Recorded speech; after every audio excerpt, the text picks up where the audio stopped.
This video is brought to you by CoolStuffInc.com, so if you're looking to pick up any singles or sealed product, use the code in the description below. It's Kenobi at checkout through that link, and you get 5% off your order. And don't forget, this content is also brought to you by Ultra Pro as well, with hot pink being their colour of choice this month. So check out their wares at your local game store or at CoolStuffInc.com. MTG DAO appeared on Twitter on the 23rd of December, a fresh and sprightly account with entrepreneurial dreams and lofty NFT ambitions.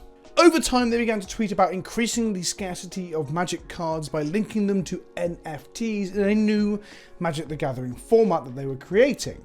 For those of you living under a rock, a non-fungible token is a receipt that you pay for that is stored on a blockchain somewhere. That says you own, or I use the word own very loosely here, but it says that you own something else, usually something that's not on the blockchain. It will often point to, for example, JPEGs or images that can get unhosted and disappear as well. In this case, the NFTs plan to point to physical trading cards. The most common use being all of these fucking disgusting profile pictures that are floating around on bots and small follower accounts that are buying into the scam, and some celebrities that, although I like them, they really should know better. NFTs can only be bought with cryptocurrency, and whilst crypto and NFT enthusiasts and people who have already bought in will tell you that it's revolutionizing online art and the gig economy and helping artists and creatives to monetize their content, in reality, it's creating a use for Bitcoin that then makes people buy Bitcoin, which allows people who already hold Bitcoin to be able to sell out of Bitcoin.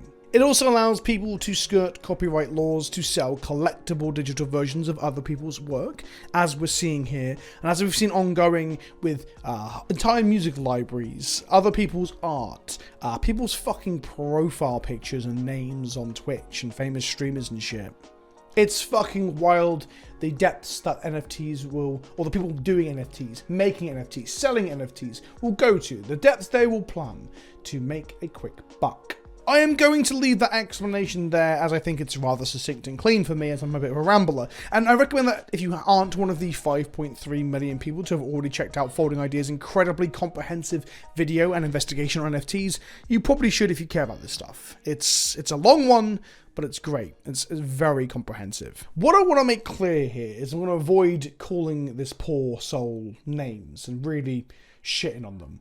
I came into this video when I started writing up my notes with quite a comical, sort of dismissive tone in mind, and it's going to be dismissive, and there will be a bit of humour too, but ultimately this person seems a little bit desperate. Do I think all this stuff is dumb? Yes. Do I think there's an element of real stupidity in all of this? Well, yes. But ultimately it does seem desperate and a little bit gullible. They have wholesale bought into the culture of bullshit scam artistry found in crypto and NFT spaces, and they can't see the forest for the trees. And I guess we should cover one more piece of terminology before we continue. What the fuck is a DAO? It is a decentralized autonomous organization, a term used to describe entities and companies that are set up and governed by algorithms, AI, or collective bargaining through the holding of certain chips or tokens. But instead, it's used to really pretend that no one is at fault when they inevitably upset a giant conglomerate and get sued. On February the 11th, MTG DAO got their first taste of internet notoriety with this thread and its glorious ratio. In it, they revealed images of an email sent to them by Wizards of the Coast, and I'm going to read some key excerpts from this before we continue so you can get an idea of what the fuck is going on. The Wizards representative said, "Your enthusiasm for Magic the Gathering is evident and appreciated, and the team at Wizards is also impressed by the work you've put into developing a new format for playing Magic the Gathering. Unfortunately, your intended use of Wizards' intellectual property, including all its trademarks and copyrights, would be unlawful. You appear to be operating under the mistaken assumption that the project would be illegal because you would allow the reproduction of Magic cards in the form of NFTs only by a player who had purchased a physical card, a card on Arena, or a card on MTGO. This is not correct. It is exclusive rights to the copyright owner to reproduce the copyrighted work, such as a Magic card, etc., etc." They also mentioned this email, while Wizards is currently evaluating its future plans regarding NFTs and Magic the Gathering cards, no decision has been made at this time. Use of NFTs in connection with Wizards' intellectual property is therefore strictly prohibited. And as a side tangent I wanted to bring into this video as well before I go into what MTG DAO was actually trying to do, this does mention that the future of NFTs and Magic is mysterious, it's uncertain. When one Twitter user, Vinny Siri, said, "Can't wait for Forsyth to explain why NFTs are actually very MTG adjacent, and that's essentially a critical way of growing Magic's brand and community," Aaron Forsyth, Vice President Design, Magic the Gathering TCG, Wizard of the Coast Hasbro, said, well, they didn't say much, they actually just posted a gif of Jonah Hill doing the "nah mate, please stop." This doesn't necessarily say they're not going to do NFTs, but it does strongly suggest to me that there are people at the top who really fucking don't want to. They might not even be able to say they can't, but I guess maybe gifs of Jonah Hill aren't legally binding or breaching any sort of non-disclosure. That's an interesting point, isn't it? Do gifs of Jonah Hill, are gifs of Jonah Hill the way we can speak to each other outside of the legal recourse of Giant Corps in the future? Huh. But what was MTG DAO trying to do? Oh, it's fascinating. It's why I've made this video. They wanted to make a new format of MTG. They listed this all out, they explained it all in their white page document on their website link, where the scarcity of cards is increased, where instead of just buying the card itself and playing with it, or opening it in a pack and playing with it, you then also need a receipt or a token of permission, if you will, to be able to play it in their new format. So instead of just buying them in the conventional way, you gotta buy them again. Yeah, you can already see how this is fucking stupid. These permission slips, which is my term by the way, not theirs, are NFT based. So when you want to play with, let's say, Ragavan, you'd have to mint it in order to do so. And you have to mint it early on. Early adoption is a big thing in the NFT space, right? The first one would be relatively cheap. The token they're referring to is an MTG token. So whatever that would cost, we don't know at this point because this is all hypothetical. But let's say Ragavan would cost you 1 MTG token. Then you want to buy, well, 3 more for a playset, right? By the time you get to the 4th copy, well, it's exponentially more expensive. It's 8 times more expensive. Once you get to the 20th copy, though, yeah, yikes. It's 524,288 times more expensive than the first. The point is that it would be prohibitively expensive, that the average Magic player would have to look outside the box for non-meta, for non-normal answers and threats and cards to play to make an exciting, evolving metagame. Apparent. That's right, my friends. MTG DAO's plan is to make more exciting MTG formats by making all of the most popular cards absolutely and horribly prohibitively expensive beyond what they are now, so that they basically wouldn't see any play. Now, in many ways, there's an admirable element to this because it does actually emulate or pretend to be like Magic, and I say this unironically, Magic as Richard Garfield intended. He originally had the idea that the power or balancing factor of powerful cards like the Moxen and the Black Lotuses and things like that, although I don't think they really understood fast mana at the time, but the balancing factor would be there'd be so few of them in circulation you wouldn't see them that often. You'd stumble across them on occasion when playing against a friend or someone at a game store. And this does that again by making the total number of Ragavans or Scalding Tarns or Tropical Islands, the total number of them in circulation, a lot lower because they cost so much. But, unfortunately, much like the Magic system itself, it just means that if you have more money, you have more chance of buying the cards and having them. In essence, MTG DAO wants to make Magic more pay to win than it ever has been. It wants to take Magic to the end game of pay to win, where every single card that you buy after the first is insurmountably more expensive. And not just you, by the way, we're talking the community. So the first 4 copies that someone got at release, much, much cheaper. Even if the 4th one's 8 times the price.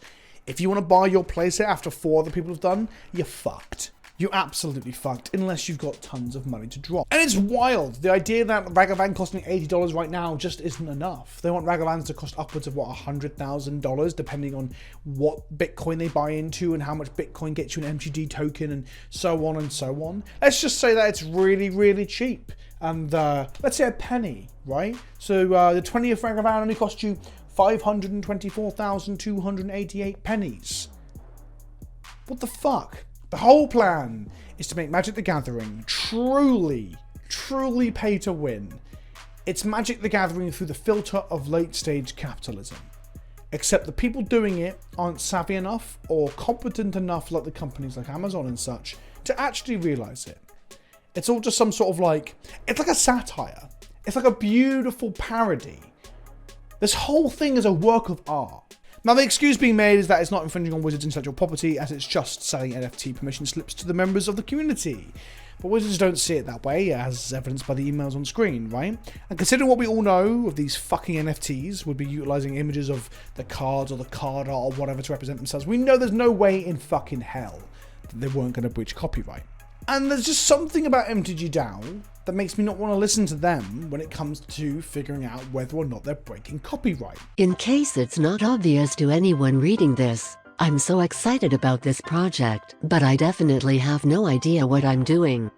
Join the shit show and maybe we can make something cool together. I don't know shit about copyright law, so I'm trying not to discuss it much, but I'll tell you that MTG DAO NFTs being IP infringement is not intuitive to me. Bruh, it's abundantly clear that you have no idea what you're fucking talking about. It's abundantly clear you don't know what day of the week it is. But thank you for this small amount of joy that you've given the community with this fucking comedy of errors. This does, though, bring me back to my original point that this all does smell of desperation. The tweets and replies are all filled with colloquialisms and acronyms from crypto culture. For example, they state, WotC is NGMI. That is, Wizards of the Coast is not going to make it.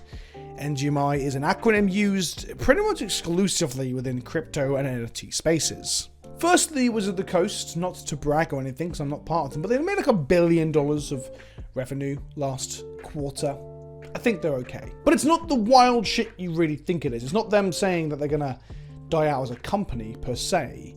NGMI is often used to describe someone who's not going to make it by not making it to the end, really. This is not how they properly talk about it, but it's true. The idea of not going to make it is that you're not going to the moon with your crypto or your NFTs. It's the idea that you don't have the diamond hands, another term, to hold the hot potato, another term, which is the NFT while it costs or makes nothing. You've got to get to the end for some fucker to buy it off of you, to buy the crypto off of you, to buy into your stupid scam, to buy into your Ponzi scheme, to buy into your NFT shit.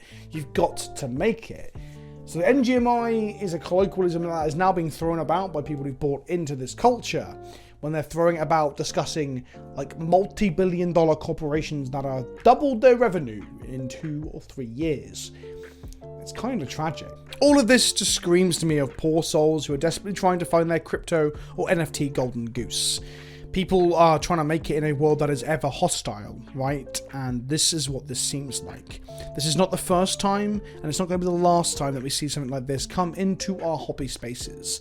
Albeit, whether it comes with this level of comical ineptitude in the future is yet to be seen. They go on to use words like discrimination when discussing the banning of community NFTs, when in reality it's them actually enforcing their copyright. They both call the game incredibly successful, one of the greatest of all time in their white document, but then talk about Wizards of the Coast being dinosaurs and failing in their responses, their bitter responses, being told that they can't have someone else's copyright. They keep dropping the word scarcity in their tweets as if it's going to enamor or excite the player, and in reality scarcity is a fucking buzzword for investors.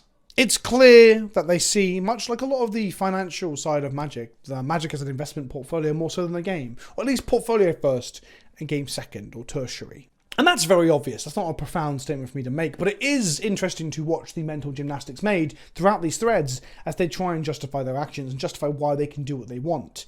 It is a train wreck, but it is entertaining. Lastly, it might have been deleted because I could not find it, but I believe that I read them saying, in a reply to someone else, that their aspirations to buy Wizards of the Coast when this all kicks off really well.